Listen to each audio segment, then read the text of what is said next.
हाँ, आज का सेशन आपके लिए बहुत ज़्यादा इम्पोर्टेंट है और आज अपन ऐसी जानकारियाँ लेंगे जो बहुत ही ज़्यादा आपके फ्यूचर के लिए बहुत ज़्यादा काम की है। बड़े ही ध्यान से सुनना है, चाहो तो खूब सारे पॉइंट टू द पॉइंट कुछ चीज़ें नोट भी कर सकते हो, ये आपके बहुत ज़्यादा काम की है। मैंने आपके बात लिखी रिज़ल्ट के बाद, जैसे कि अभी रिज़ल्ट आ रहे हैं सभी के, चाहे वो 10th क्लास के आए हों और 12th के आए हों, और आज आपके 12th आर्ट्स का भी आ रहा है, ठीक है, और IBSE बोर्ड में, बाकी CBSE बोर्ड में आ चुके हैं, सारे रिजल्ट आ चुके हैं, 10th क्लास के सारे रिजल्ट आ चुके हैं, RBSE 10th का भी आना बाकी है, लेकिन CBSE कंप्लीट हो गया और RBSE के अंदर साइंस का आ गया, कॉमर्स का आ गया, आज आपके आर्ट्स का भी आ जाएगा। ध्यान, आर्ट्स बोल दो, ह्यूमैनिटीज़ बोल दो, वो बात अलग है। रिजल्ट आ गया, ठीक है, अच्छा आया है बुरा, ये बात होती है, ठीक है।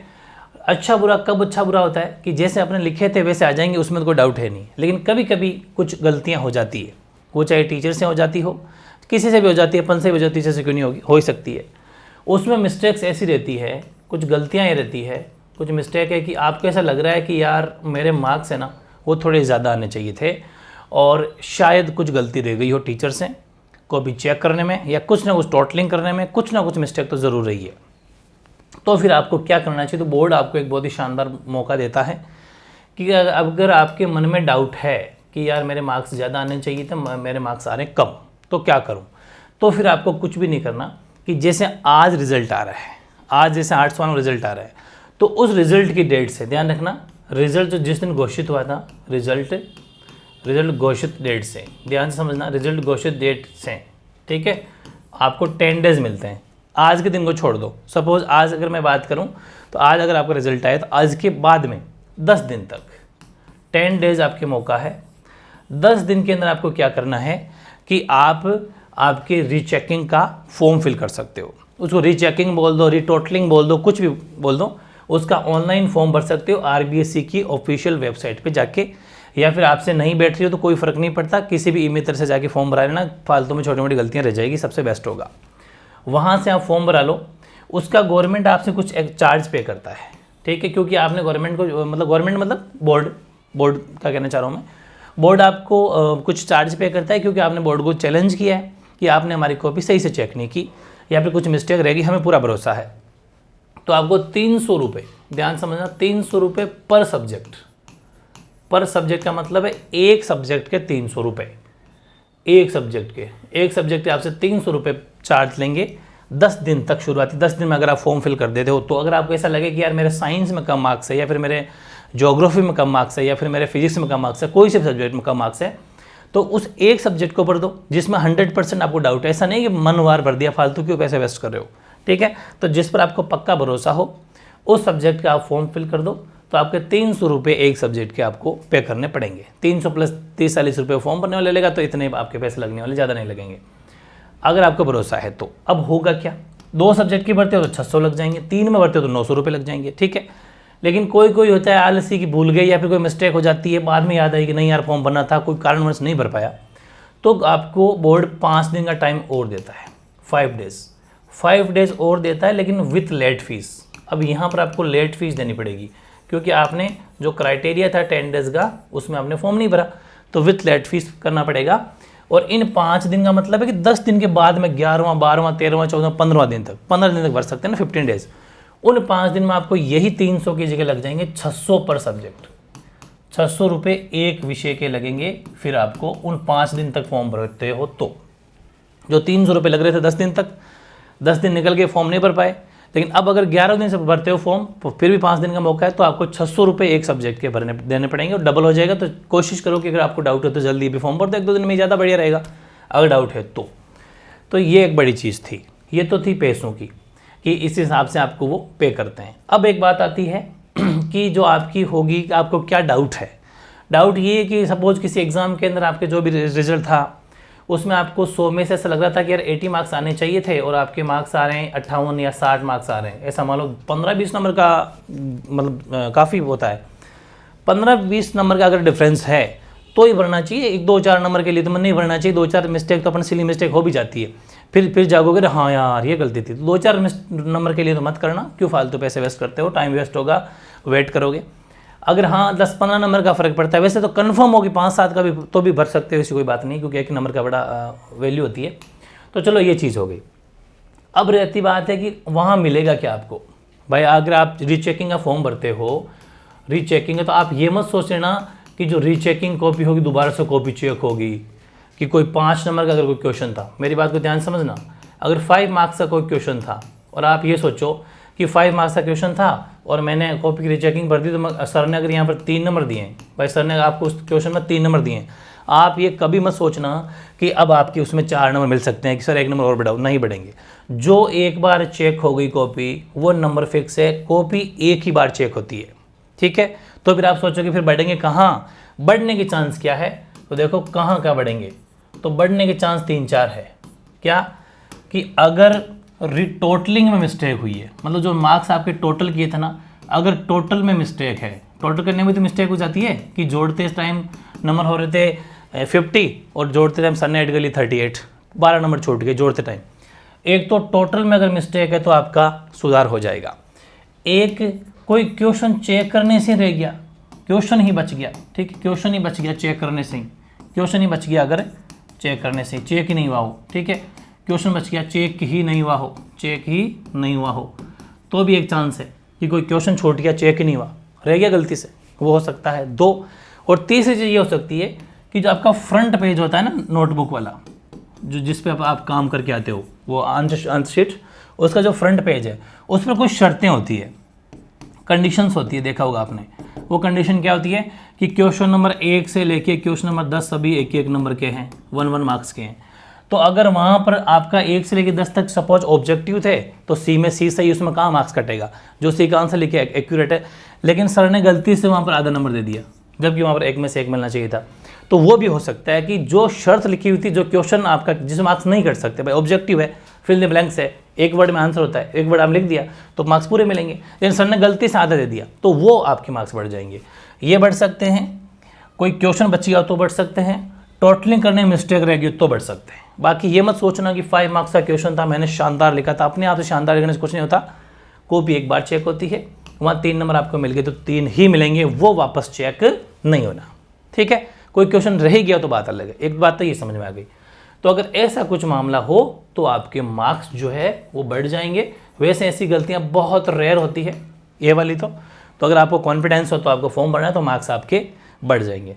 अगर मार्क्स बढ़ जाते हैं तो इट मीन्स बोर्ड वालों की गलती, तो आपकी जो फीस है वापस रिटर्न हो जाएगी। ये भी बड़ी चीज़ है, क्योंकि इस टाइम पर आपकी गलती तो कुछ है नहीं, भाई आप क्या करो, किस चीज़ की फीस लग रही है गवर्नमेंट, क्यों फीस ले रही बोर्ड वाले आपसे। तो अगर मार्क्स आपके बढ़ गए तो ये गलती बोर्ड वालों की थी या टीचर से मिस्टेक हुई है, तो ये बोर्ड वाला अपने ऊपर लेते हैं गलती, तो फीस आपको रिटर्न कर दी जाएगी, ठीक है। जो भी आपका जो भी नंबर होगी, जो भी आपकी डिटेल भरवाई जाएगी ना, उसमें बैंक अकाउंट की डिटेल भराई जाती है, तो बैंक अकाउंट में जो भी जोड़ोगे उसके अंदर आपका पैसा वापस रिटर्न हो जाएगा। ये अगर आपके मार्क्स बढ़ते हैं, तो अगर आधा नंबर भी बढ़ गया ना, तो ये मिस्टेक ही है, आपके पैसे आपको मिल जाएंगे।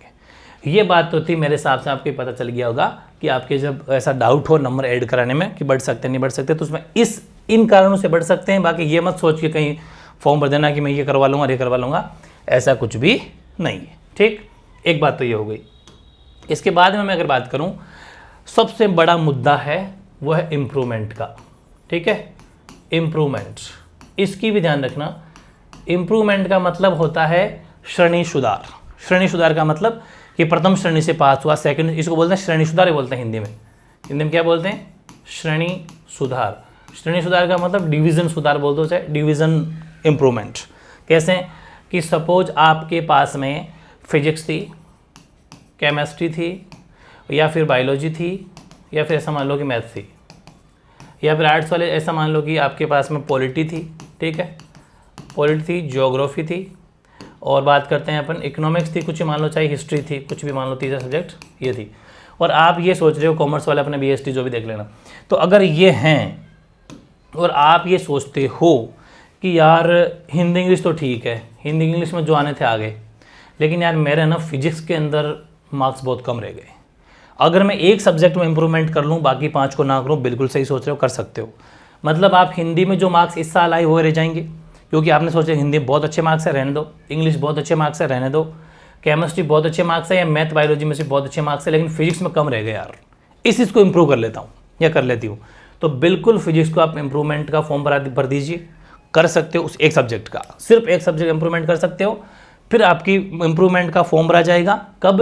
लेकिन इसमें कंडीशन, जैसे इधर भी देख लो, चलो ज्योग्राफी में आपको डाउट लगे, ज्योग्राफी वाले भर सकते हो किसी एक सब्जेक्ट। आपको लगता है कि दोनों का भरूंगा यार, बाकी सब ठीक है, बोले हिस्ट्री में अच्छे मार्क्स आ रहे हैं, हिंदी इंग्लिश अच्छे है, लेकिन पॉलिटी और इकोनॉमिक्स एक बात है, ज्योग्राफी, इन दोनों के एक बार थोड़ा सा मैंने कम मार्क्स है, इसको मैं इंप्रूव कर लेता हूँ, तो कोई दिक्कत नहीं है। हिंदी आपकी वही रह जाएंगी जो मार्क्स है, इंग्लिश वही रह जाएगी जो मार्क्स पिछली बार आए थे, और हिस्ट्री मान लो चाहे कोई मान लो, वो भी वही रह जाएंगे। बस इन 2 सब्जेक्ट का आपको इंप्रूवमेंट का फॉर्म भर सकते हो। और ये भी ध्यान रखना, इंप्रूवमेंट का फॉर्म अधिकतम आप 4 सब्जेक्ट में भर सकते हो। 4 सब्जेक्ट मतलब 5 तो होते ही पूरी, तो 4 सब्जेक्ट में इंप्रूवमेंट कर सकते हो। पूरे 5 के करने से तो फिर पूरी साल ही दोबारा होगी वो तो इंप्रूवमेंट आप 4 सब्जेक्ट तक भी कर सकते हो, ठीक है। तो ये भी बेस्ट ऑप्शन है परसेंटेज शानदार बनाने के, अगर किसी को इच्छा हो तो क्या करेगा वो कि चलो एक सब्जेक्ट मुझे इंप्रूवमेंट कर लेना चाहिए, तो वो आराम से फॉर्म भर सकता है। जैसे ये फिक्स रह जाएंगे और उसको लगता है कि पॉलिटी में भी अच्छे मार्क्स हैं, ज्योग्राफी में अगर आप सपोज इंप्रूवमेंट करना मान लेते हैं, तो आप इंप्रूवमेंट का फॉर्म भर दिया फॉर्म। और फॉर्म कब रह जाएंगे, ये भी बड़ी चीज़ है, फॉर्म कब रह जाएंगे। फॉर्म आपके एक कंडीशन है इसमें, उसी साल में, उसी साल का मतलब जैसे अभी आपने 2023 में रिजल्ट आया, ध्यान समझना, 2023 में अगर रिजल्ट आता है, आपको इसी साल के सेशन जो होगा ना वापस 23-24 वाला, तो 2024 में आपके एग्जाम होंगे, 2024 में एग्जाम होंगे। जब इनके एग्जाम होंगे बस वही सेम पैटर्न है, किनके, जो अभी बच्चे बैठे हैं ना 12th के अंदर, भाई 11th आपने तो अब तो फर्स्ट ईयर में बैठ गए, लेकिन जो 11th पास करके अभी 12th में आए हैं वो अभी 2024 के अंदर बैठ गए, वो 2024 में एग्जाम देंगे, 23 में 12th में आ गए वो। तो जब इनके फॉर्म भरे जाएंगे, किनके, जो अब 11th पास कर 12th में बैठे हैं, उसी टाइम पर आपका भी इंप्रूवमेंट वाला फॉर्म उसी टाइम भरा जाएगा, ठीक है। लेकिन शर्त एक ही है कि आपको ये मौका बोर्ड एक बार देता है, सिर्फ एक बार, कि आप इंप्रूवमेंट एक बार कर सकते हो, और वो भी उसी साल में लगातार, बीच में गैप नहीं होना चाहिए। कुछ बच्चे क्या करते हैं, मेरी बात को ध्यान समझना, गैप नहीं का मतलब है, खूब सारे स्टूडेंट ऐसा करते हैं कि चलो इस बार क्या करते हैं, इंप्रूवमेंट रहने देते हैं यार, अगले साल इंप्रूवमेंट कर लेंगे, एक साल और थोड़ा पढ़ लेते हैं, रिव्यू कर लेते हैं, कुछ अलग एक्स्ट्रा दिमाग लगाते हैं। फिर वो सोचते हैं कि 25 में जो एग्जाम देंगे ना उस टाइम भर देंगे, बीच में गैप नहीं होना चाहिए, बिल्कुल कंटिन्यू होना चाहिए। जैसे आपने 2023 में 12th पास किया, इंप्रूवमेंट का फॉर्म भरा था, तो 2023 का जो रिजल्ट फॉर्म रह जाएंगे नवंबर दिसंबर में, जो भी इन बोर्ड वालों के, उसी टाइम आपको भरना है, और 2024 के अंदर आपका एग्जाम होगा। इसके साथ में एक चीज़ और है कि जब आप इंप्रूवमेंट का फॉर्म भरोगे, इस इंप्रूवमेंट के फॉर्म का मतलब है कि आपने किसी भी सब्जेक्ट में इंप्रूवमेंट करने की कोशिश की ना, तो इसके साथ में आप कॉलेज नहीं कर पाओगे, कॉलेज बिल्कुल नहीं। मतलब ये साल तो ऑलमोस्ट आपका इसी को देना पड़ेगा, ये साल आप 12th में रहने वाले हो, ये ध्यान रखो। इंप्रूवमेंट का मतलब आप उस साल कुछ भी एक्स्ट्रा नहीं कर सकते, कोई भी डिग्री डिप्लोमा नहीं कर सकते, वो वैलिड नहीं होगा। बस इसी साल आपको ऐसा मत सोचना है पता नहीं चलेगा, पता कैसे नहीं चलेगा, 12th 10th की मार्कशीट भी लगती है डिप्लोमा के साथ में। जैसा आपने कोई डिग्री कर ली एक्स्ट्रा, उस डिग्री के साथ में ये भी देखेगा 10th कब करी, 12th कब करी, उस टाइम पता चल जाएगा कि 12th भी आपकी मार्कशीट तो ये इंप्रूवमेंट वाली बोलेगी। भाई जब इस पर पास हो जाओगे तो इंप्रूवमेंट की मार्कशीट लगाओगे आप वहाँ पर, ये तो है नहीं कि पुराने लगाओगे तो फिर कहें का इंप्रूवमेंट किया। तो ये ध्यान रखना, वो भी एक ज़रूरी है। तो कॉलेज साथ में या डिग्री साथ में एक्स्ट्रा नहीं होगी, उस टाइम पर आपको सेपरेट यही करना पड़ेगा, बस उस सब्जेक्ट की शानदार तैयारी करनी है। साथ में कुछ अपना ऐसा पढ़ सकते हो, जीके वगैरह तैयार कर लो, लेकिन फिर आपके एग्जाम के साथ में होंगे और आराम से फिर नई मार्कशीट बनेगी। उसके अंदर आपकी जो पहले से ही सही थे ना वो तो सही रह जाएंगे, प्लस आपने जैसे ज्योग्राफी करी थी तो ज्योग्राफी अब नए वाले मार्क्स जोड़ के फिर एक नई मार्कशीट बन जाएगी शानदार, वो है, फिर वो नई मार्कशीट आपकी आ जाएगी। अब 2-4 बातें हैं कि जैसे नई मार्कशीट जो आएगी, लेकिन आपके मन में डाउट है, कौन सा डाउट है कि यार अगर आपने इम्प्रूवमेंट किया और इम्प्रूवमेंट नहीं हुआ तो इम्प्रूवमेंट उल्टा डाउन हो गया, 1-2% हो सकता है, हालांकि ऐसी कोई जरूरत थोड़ी है कि पिछली बार यार ज्योग्राफी या फिर मान लो फिजिक्स या फिर ऐसा मान लीजिए बीएसटी जो भी था उसके अंदर यार मेरे जो मार्क्स आ रहे थे वो आ रहे थे ऐसा मान लीजिए 60 और इस बार तो यार 55 आ गए, मतलब उल्टा 5 नंबर का नुकसान हो गया। अगर ऐसा है इम्प्रूवमेंट डाउन चला गया है ना, तो कोई टेंशन नहीं है। बोर्ड का एक नियम है, क्या नियम है कि वो कभी बच्चों के साथ गलत नहीं होने देते। ये भी ध्यान रखना कि जो मार्कशीट, ध्यान से समझना, जो मार्कशीट ज़्यादा मार्क्स वाली है वो वैलिड होगी, जो मार्कशीट ज़्यादा नंबर वाली है वो वैलिड होगी।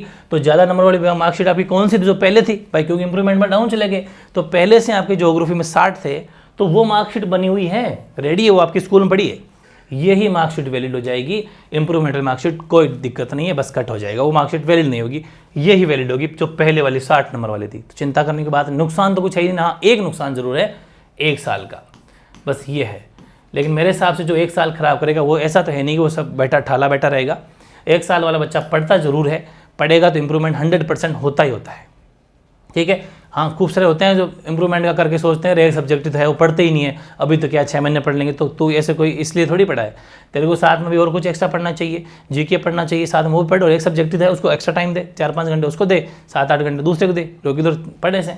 तो अगर ऐसा करेगा तो उसका मामला सेट हो जाएगा, बढ़िया चीज़ होगी, नुकसान कुछ भी नहीं है।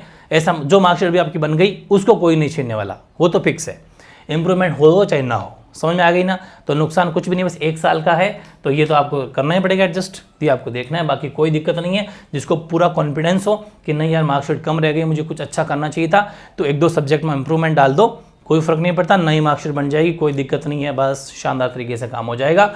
ये भी एक तरीका है। अब एक बात और आती है, और वो बात आती है कि अब जैसे आप जिस स्कूल में पढ़ रहे थे, है ना, कोई भी स्कूल में पढ़ रहे थे, अब उसी स्कूल में पढ़ रहे हो और वहाँ पर आप इम्प्रूवमेंट का फॉर्म भर रहे हो। भाई इम्प्रूवमेंट तो वापस गए कि सर मैं इम्प्रूवमेंट करना चाहता हूँ, कि ठीक है, तो अब वो कहेंगे सर मैंने तो एक सब्जेक्ट ही करना चाहता हूँ, सिर्फ एक सब्जेक्ट, तो आप प्लीज़ फीस पूरी साल की मत लो। अब स्कूल वाले खूब सारे होते हैं जो दादागिरी करते हैं, मनमर्जी करते हैं, नहीं साहब आप पूरी साल लगेगी फीस तो अगर ऐसा लगे कि वो पूरी साल की आपसे फीस ऐंठते हो, ज़बरदस्ती फीस ऐंठने का काम करते हो, पूरी साल की अगर फीस ऐंठते हैं, तो आप चाहें तो, अगर खुद पर भरोसा है तो, या फिर अदर सोर्स आपको कहीं मिल रहे हो, तो आप स्कूल वहाँ से उठा के टीसी कटा के किसी सरकारी स्कूल में भी आप एडमिशन ले सकते हो, और वहाँ पर भी अपने सेल्फ कोई ट्यूशन टाशन लगा के या फिर खुद पढ़ सकते हो, सेल्फ स्टडी कर सकते हो, तो आराम से पढ़ सकते हो, आपकी फ़ीस बिल्कुल नहीं लगेगी। गवर्नमेंट स्कूल में चले जाइए आप, ठीक है, या फिर उस स्कूल में चले जाइए जो सिर्फ एक सब्जेक्ट की फ़ीस लेता हो। एक सब्जेक्ट की फ़ीस का मतलब है कि सपोज आपकी सालाना फ़ीस 20,000 रुपये है, एग्जाम्पल ले रहा हूँ, या फिर ऐसा मान लीजिए कि 25,000 रुपये हैं, 25,000 रुपये हैं, तो अगर 25,000 रुपये सालाना है तो एक सब्जेक्ट के मतलब 5,000 रुपये लेने चाहिए। तो अगर वो 5,000 रुपये लेते हैं तब तो ठीक है, लेकिन इससे ज़्यादा लेता हो तो फिर नहीं बात पार पड़ेगी। तो ऐसा अगर आपको लगे तो आप किसी स्कूल में अलग भी एडमिशन ले सकते हो, कोई दिक्कत नहीं है। मार्कशीट तो वैसे ही बोर्ड जारी करेगा, कोई दिक्कत नहीं, जिस स्कूल में आपका एडमिशन होगा वहाँ पर मार्कशीट आ जाएगी। मार्कशीट स्कूल में आती है, मार्कशीट आने में थोड़ी सी कोई वो तो जानती है, कोई 2-4-6 महीने देरी हो सकती है, नहीं हो तो कोई फ़र्क नहीं पड़ता, वो आ जाएगी मार्कशीट, कोई दिक्कत नहीं, आप बोर्ड से जाके ले सकते हो, कोई फ़र्क बिल्कुल भी नहीं पड़ता है। फॉर्म वगैरह सही भरना है, फॉर्म भरते टाइम कुछ सावधानी आपको बताइए, डॉक्यूमेंट सही लगाना है, ठीक है, कुछ सावधानियाँ हैं। एक तो मोबाइल नंबर का सबसे बड़ा इशू होता है। मोबाइल नंबर वही देना जिस पे प्रॉपर मैसेज आते हो, प्रॉपर SMS आते हो, चाहे वो बैंक का, चाहे पापा के नंबर, चाहे मम्मी, कोई किसी को दे देना, वही देना जो प्रॉपर आपके मैसेज आते हो, तुरंत मैसेज आ जाते हो, तुरंत OTP आ जाती हो, ये सब ऐसा वो बिल्कुल एक्टिव या ऑन मोबाइल नंबर देना चाहिए, जहाँ पर आपको बोर्ड वाले इन्फॉर्मेशन देते रहते हैं, कब आपकी क्या होगा, कब क्या होगा, तो ये सब ध्यान रखना है। इसलिए मोबाइल नंबर अच्छे से देना, आराम से जो भी आइडिया वगैरह लगती है वो ई-मित्र वगैरह से जाके फॉर्म फिल कर सकते हो, कोई दिक्कत वाली बात नहीं है। मेरे हिसाब से सारे डाउट आपके क्लियर हो गए होंगे। ये चीज़ें बहुत ज़्यादा ज़रूरी है जो अपन को जानना है, क्योंकि टाइम कम है इसके अंदर, भाई कम टाइम में अपन को काम करना पड़ता है ना, इसलिए। बाकी आज की बात ये है कि आज जो है आपका राजस्थान बोर्ड, आप रोजाना कमेंट करते थे कब आएगा, मैंने कहा रिजल्ट जब आएगा हवा हो जाएगी, चिंता मत करो, मस्त रहो। राजस्थान बोर्ड एग्जाम 2023 क्लास 12 का, कला वर्ग बोल दो, चाहे ह्यूमैनिटीज़ बोल दो, चाहे आर्ट्स बोल दो, एक ही बात है, उनका रिजल्ट आज आने वाला है। जो हमारी सचिव है मेघना चौधरी, उनके द्वारा ये इन्फॉर्मेशन दे दी गई है, आपको सबको पता ही होगा, मैंने अब शेयर भी कर दिया था पेपर की क्लिप चैनल के ऊपर। तो ये आपने देख लिया होगा, रिजल्ट आपका 3-3:15 बजे आ जाएगा, पहले भी आ सकता है, आगे पीछे हो सकता है, कोई जरूरी नहीं 3 की जगह 2 बजे भी आ सकता है, 1 बजे भी आ सकता है, 4 बजे भी आ सकता है, वो एक मोटा मोटी डेट टाइम होता है। तो रिजल्ट आपका घोषित कर दिया जाएगा। 3:15 भी घोषित कर देते हैं तो 3:15 बिल्कुल एक्यूरेट कर देंगे, शिक्षा मंत्री करो चाहे वो कोई भी करो, हो जाता है, कोई दिक्कत नहीं है। शानदार रिजल्ट आएगा, जैसा भी रिजल्ट आएगा चिंता बिल्कुल नहीं करनी है। लाखों की संख्या में फॉर्म भरे, आर्ट्स के भी 7-8 लाख के करीब लोगों ने फॉर्म फिल किया है। तो जैसा होगा सबका अपना भविष्य आजमाएंगे, जैसी मेहनत की थी। अब कहते हैं ना, पछताने की तो कोई बिल्कुल ज़रूरत नहीं है। भाई एक बात बताओ, रिजल्ट चाहे कैसा भी आओ, रिजल्ट चाहे कैसा भी आओ, हमने जितनी मेहनत की है वैसा आएगा, सीधी सी बात है। तो अब आप ये सोचते हो साल भर, तो अगर आपने किसी ने मेहनत तो करी नहीं, एक हर किसी के लिए नहीं कह रहा मैं, उसके लिए कह रहा हूँ जो लास्ट में थोड़े रोना धोना करते हैं, पछताते हैं।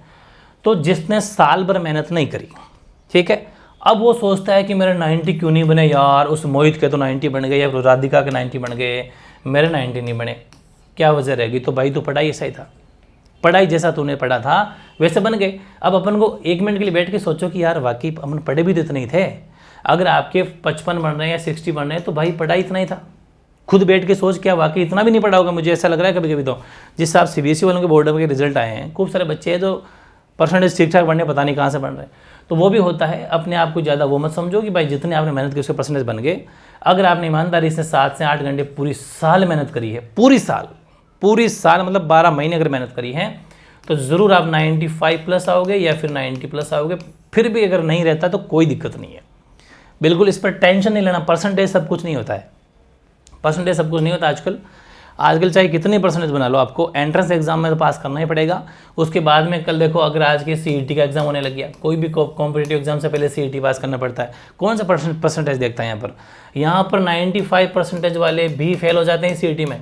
सीईटी का मतलब इसको पास करना पड़ता है, एक कॉमन एप्टीट्यूड टेस्ट है ये। इसको आप अगर आप पास करोगे तो उसके बाद में कोई गवर्नमेंट वैकेंसी फॉर्म फिल कर सकते हो।